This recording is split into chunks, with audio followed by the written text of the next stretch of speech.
and jump in and get started. I want to first thank you all for joining us this afternoon. The goal of these Quadrant meetings is really to just provide some information and a touch point for ONCC members who maybe haven't had the opportunity to be closely following along with the Fly Quiet process. So today what we'll do is Ryan has a brief presentation. He'll walk us through the process and kind of what Fly Quiet Committee has been spending their time on over the last couple of years, kind of reflect on where we're at now, and then outline some next steps. And then once we get through the presentation, we will go ahead and open it up for any questions that anyone has.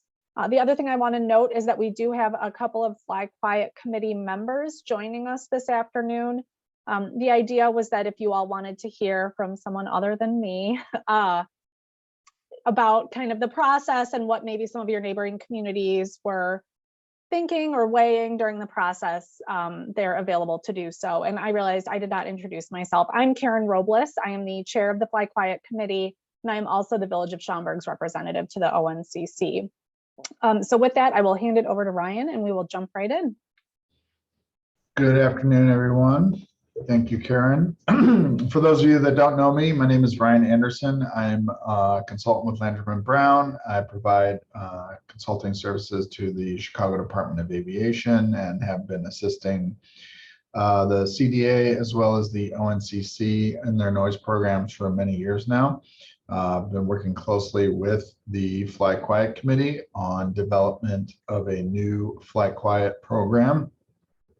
Those of you, most of you are aware, but those of you that are not, the O'Hare Airport existing Fly Quiet program was developed back in the late 90s and was based on an airfield that no longer exists. Since the O'Hare modernization program, the airport has added several runways as well as reorient several others. And so for all intents and purposes, we have a new airfield, and therefore we need a new Fly Quiet program to complement this new airfield. And so the task that was set forth with the Fly Quiet Committee was to come up with a recommendation for a new Fly Quiet program. And we've been working on that for several years now. And I'm going to briefly go over some of the work that has been done, as well as where we're at in the process. And so, as I mentioned, the Fly Quiet Committee has spent the last several years developing a recommendation for a new program. That process has consisted of quite a bit of, let's call it fact-finding meetings, where we did a lot of information and education on what is feasible during the overnight hours when it comes to airport operations. The committee developed and approved criteria that they would like to see implemented in the new program, and applied those criteria to development of alternatives. Over the years, the committee developed upwards of 12 different alternatives that they considered, ultimately narrowing it down to a handful that represented components that the committee found to be most beneficial in distributing the noise during the overnight hours. The committee continued to review and revise those alternatives until they got down to a preferred alternative, which is where we're at today. The committee has refined their alternative down to a preferred alternative that we're calling alternative B3 at this time. Alternative B3, and I'll go into the details of that alternative, but the committee, the consensus was with the committee that this alternative best met the criteria that they established. I believe the vote was 10-1. The major components of this alternative were approved. And so the next steps for the committee right now are kind of putting the final touches on the recommended program. The committee will be meeting tomorrow to begin kind of discussion of some of the implementation and operational items that need to be included in the final recommendation. Once they have those all together, the committee will advance their preferred recommendation to the full ONCC commission for their review and approval. Once the full commission approves, the CDA will submit on the ONCC's behalf the program to the FAA for their review and ultimate approval. So the FAA review will consist of a full environmental review as well as air traffic review before any approval and before the airport is able to implement the new program. The final submittal to the FAA will be a very comprehensive document that will provide a narrative of the entire process that the committee has gone through, as well as alternatives that have. Sorry, Ryan. That's okay. Just to repeat that, the document will include not only the preferred alternative, which is alternative B3, but all of the alternatives that the committee developed, reviewed, and considered along the way. I say this so as not to give anyone the impression that we'll be only submitting one option to the FAA for their review and approval. We intend to submit the recommended program, which is what this committee has developed as their final recommendation, but include all the documentation as to how the committee got there, all the alternatives they looked at, and the reasons why this particular alternative is preferred. The intent is of having this very comprehensive document is to basically show that the alternative review process, for all intents and purposes, has already been done. And so, the FAA will have a very thick document to consider and go through their review process. So that's kind of where we're at in the process. I'll talk a little bit about the committee's work as far as the major components and refinement process. And so the alternatives, we started out in development of the alternatives focusing on primary major components, those being the primary runway configurations or the assigned arrival and departure runways, as well as the headings the departure aircraft will use when taking off from those primary departure runways. We also looked at secondary configurations or configurations that would be used if the weather conditions were not conducive for the primary configurations, as well as long runways. Not all the runways in our configurations are of the same length and are able to handle the same, all of the aircraft types that may operate at O'Hare. So on occasion, we may need one of the longer runways at O'Hare to accommodate a larger aircraft perhaps. And so we talked at length about those particular runways and how they would work in an overall rotation schedule. Once we established all these major components, we spent quite a bit of time with our alternatives and refining them to a point where the committee came to a consensus as to they believed they had an alternative that best met the criteria that had been established.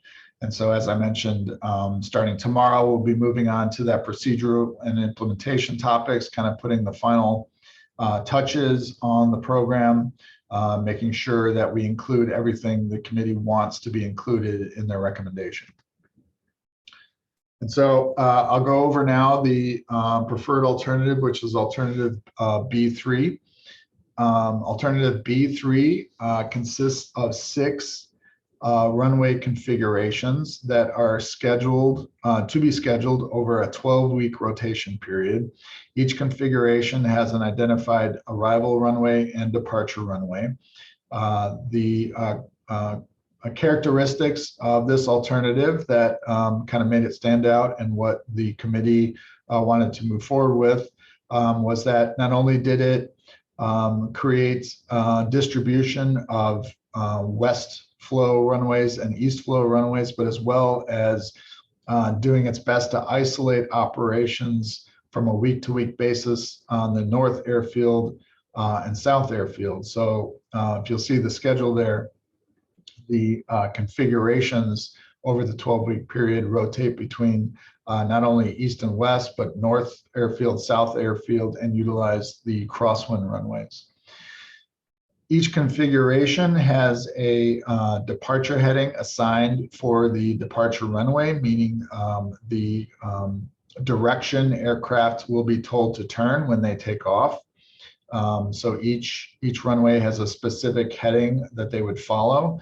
And to create even more dispersion over the scheduled period, each departure runway has 2 headings assigned. So each week, each iteration that the runway comes up in the schedule, it would use one of the 2 departure headings. For our crosswind runways, departure runways, we have what are termed vector headings with a turn. And those are to be, those were created as a way to better take advantage of the compatible land use along the 294 corridors, both north and south of the airport. So again, it's a 12-week rotation schedule.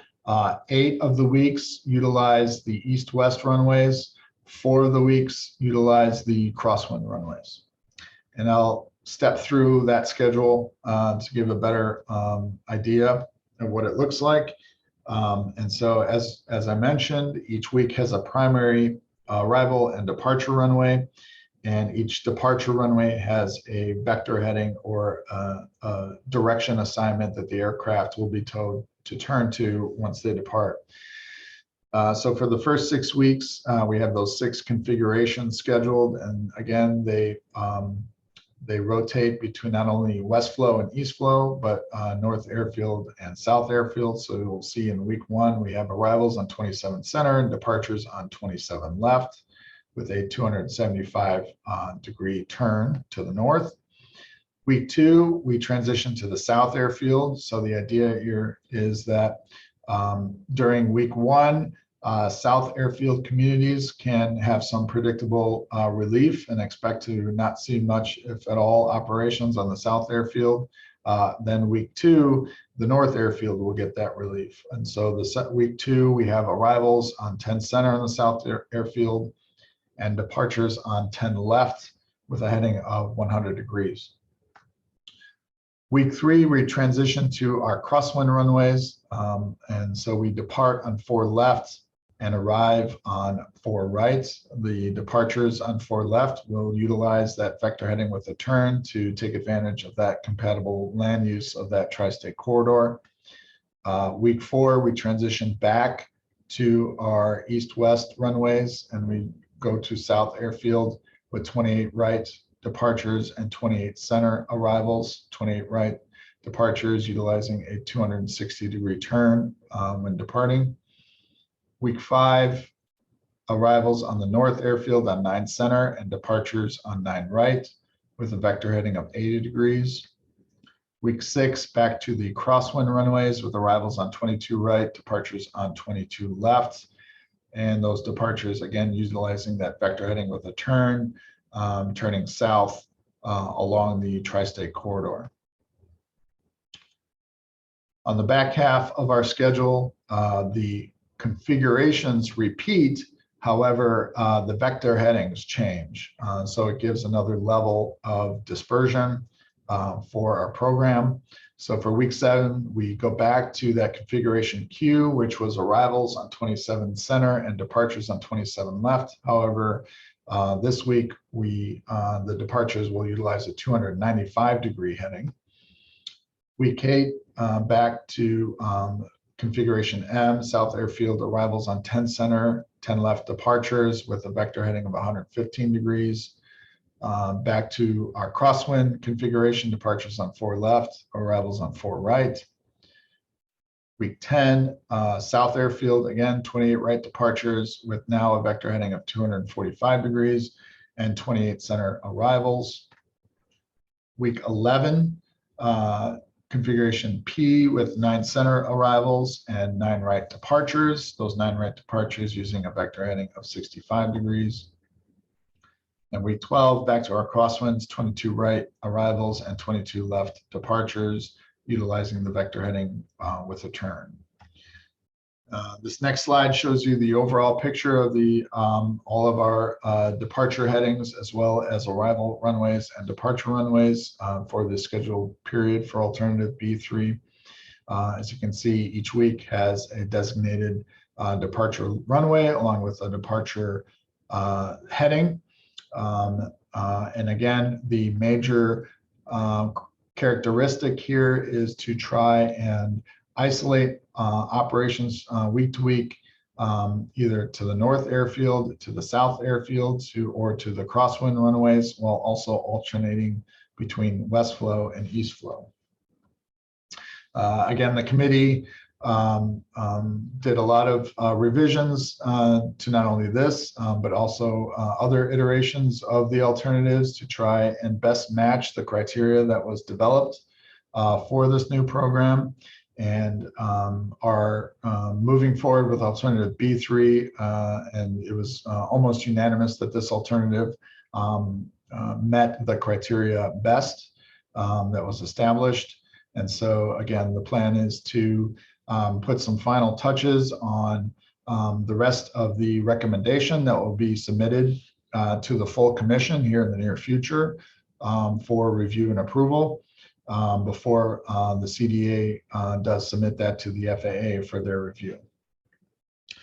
So with that, I'll turn it back to Chairwoman Robles and any questions that commission members may have regarding alternative B3 or the process for the new flight quiet program. Thanks, Ryan. That was a comprehensive overview of something that took a very long time to put together. So at this point, want to open it up. You can either unmute yourself and ask any questions that you might have. You can, oh, someone is using the chat box. And we'll answer the questions as they come in. This is informal. So let's see, Ryan, the first question is, what does the FAA look at when reviewing the proposal? Are fly quiet hours altered if there's inclement weather? And can pilots request runways that are not in that night's runway fly quiet availability? So you want to start with the first one? Sure. So the FAA is required to look at quite a number of things. So this would be considered a change at the airport, a significant change at the airport to how air traffic controllers are managing flight during the overnight hours. And so this would fall under the National Environmental Policy Act, and under NEPA, the FAA will have to review a number of environmental categories to see what the impacts might be. And that's anywhere from noise to environmental justice to wetlands and other environmental concerns. The FAA will also be looking at the feasibility when it comes to some of the air traffic procedures that are being asked to be implemented. However, I will say that the FAA has been in the room with us per se all along the way, and they have been regularly provided updates on what the committee has been looking at and has been giving feedback along the way as to what is feasible and what is not feasible. So from that standpoint, we don't expect any surprises. So that's in regards to question one. Question two, are flight quiet hours altered if there's inclement weather? Yes, and so one of the things that we talk about not only in this committee, but as well as the technical committee when we are reviewing the flight quiet reports is that while nighttime, we define nighttime 10 p.m. to 7 a.m., flight quiet is not as delineated as a hard start and stop time. It is affected by not only demand, but as well as weather. And so flight quiet begins and ends when the air traffic controllers and the airport is able to operate on one departure runway and one arrival runway and use those preferential departure flight paths. And so if the demand is high, meaning there are quite a few number of arrivals that need to land, and air traffic needs to keep more than one runway open for those arrivals, then we would not be in flight quiet. And then if it were to come to weather, for instance, if there is a thunderstorm during the late afternoon that causes aircraft departures to be delayed well into the late evening hours, that means that air traffic will have to keep multiple runways open for those departures for them to get out before they're able to reduce the number of runways down to, let's say, one, and maybe enter into flight quiet. So yes, flight quiet hours are impacted by weather as well as demand. The third question, can pilots request runways that are not in the night's runway flight quiet availability? To answer your question, the intention is for the Department of Aviation. So the Department of Aviation is in charge of what runways are available or not available, meaning open or closed. Air traffic is in charge of making sure that the runways that are open or closed are used in a safe and efficient manner. And so they decide how those runways get used. So a pilot can request any open runway. If a runway is closed, that runway, for all intents and purposes, is not available for that pilot. We have in the past included if a aircraft needed a longer runway, that they would have to make that request in advance. That is something we'll be looking to do as well in the new program, where we're going to be having what we consider to be the number of runways open to accommodate the vast majority of operations. But if runways are closed, let's say on the south airfield when we're in a north airfield configuration, the intention, pilots are not able to request a runway that is not open or available. Sorry, I was muted. Thanks. Thank you, Ryan. Those were great answers. The next question is, are there any patterns to weather disruption to fly quiet, i.e. do some configurations get used more often than others because of weather disruption?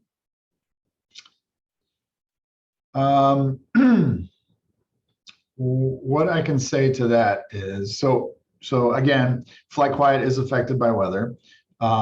So aircraft prefer to land and take off into the wind. So wind conditions really dictate which runways can be used.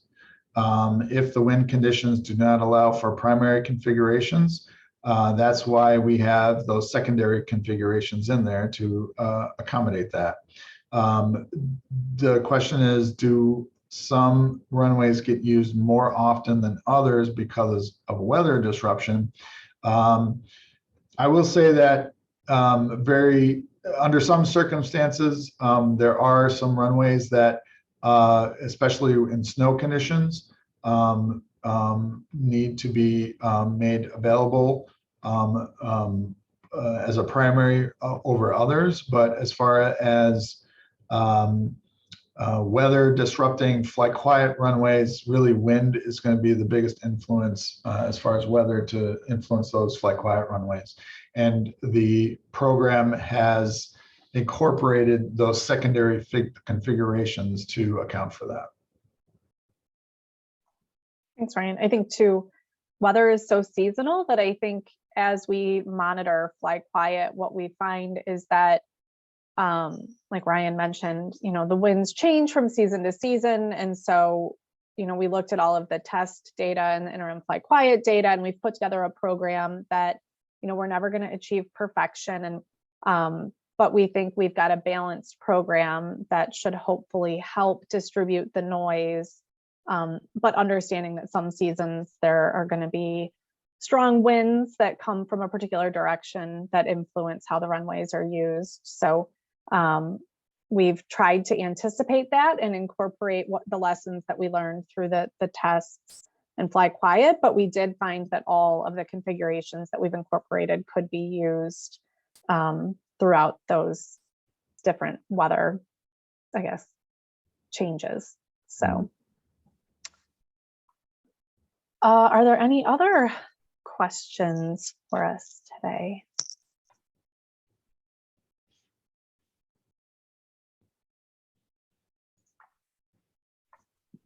Did any of the Fly Quiet committee members who joined us this afternoon want to say anything or have any information they wanted to share? Karen? No. Can you hear me? It's Mike Latoria from Itasca. Yep, What hi, are Mike. Ryan, could you just summarize or maybe put together on another slide for a future date? What are the biggest changes from the previous Fly Quiet to what you guys are presenting now? Yeah, that's actually a really good point. And yes, that's something we can do. And definitely moving forward, as Chairwoman Robles mentioned, we're going to be talking about this more at full commission, as well as we're going to have an open house date to kind of talk about into a lot more detail about the program. And that's something, yes, we can put together kind of what are the significant differences between your existing program and this new program. And I would say, without having a slide right now, one of the major things is a runway rotation. Your existing program does not rotate runways. Your existing program has identified runways that are to be used preferentially at night, but there is no schedule as to how those runways are to be used. And so the biggest change for this program is providing a schedule as to when those runways are to be used, so that the communities around the airport have a level of predictability and in some way be able to know when to expect operations or flights in their communities, which is different than what we have today, significantly different. Yeah, I agree. That's a great suggestion. We'll definitely pull that together to share with everyone and make sure that gets distributed. So Thank you. And last question, it may sound a little sophomoric or a little bit a little babyish, but let's say one rotation because of weather that week, it doesn't happen. So the following week, does that rotation just get left out, or does it get bumped back and it starts over, or what happens? no, and Ryan can jump in after I try to answer this. So the way we've set up the schedule is we are trying to anticipate where our first choice and runway configuration can't get used. That's why we've got that backup plan. There are going to be instances where, Chicago weather is crazy and maybe it doesn't work. One of the goals is to try and keep this simple, both so residents can understand it, but also so that air traffic and CDA will actually implement and follow it. So if we were to end up with a really unique weather event, then, it's probably going to be for a night, maybe two, and then as soon as it's over, they would jump right back into the plan. We've seen that where when we look at historic Fly Quiet reports where we've had a night where, there was maybe really bad snow or really strong winds out of a direction we didn't anticipate, and we didn't make it into Fly Quiet for that evening. But as soon as the weather allows, they do jump right back into the program. So the schedule will be the schedule going forward. So good question. Thank you. Right? Did I miss anything on that? No, it's going to be like a weekly schedule. So if on a Tuesday night, we're not, for whatever reason, there's a massive snowstorm all night and air traffic isn't able to go into Fly Quiet, the next day they will go into what would have been on the schedule for the next day. So the schedule is going to be, what's going to be very helpful is, for everyone, not only for air traffic and the airport, as well as the communities, there's going to be a definite predictability as to what to expect as far as assigned runway utilization. So if things were to happen,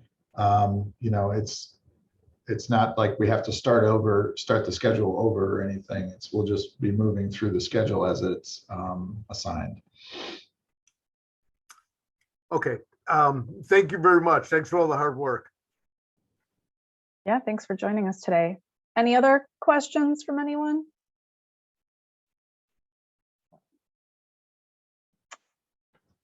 I don't see any. So what I will say is this is our sort of first formal outreach to start to get everyone up to speed. So we're really appreciative that you joined us today. Hopefully the information was helpful. Ryan is going to be giving a presentation at the full ONCC meeting on May 6th. So probably a little bit repetitive for all of you, but we're just trying to make sure we've got all of our bases covered.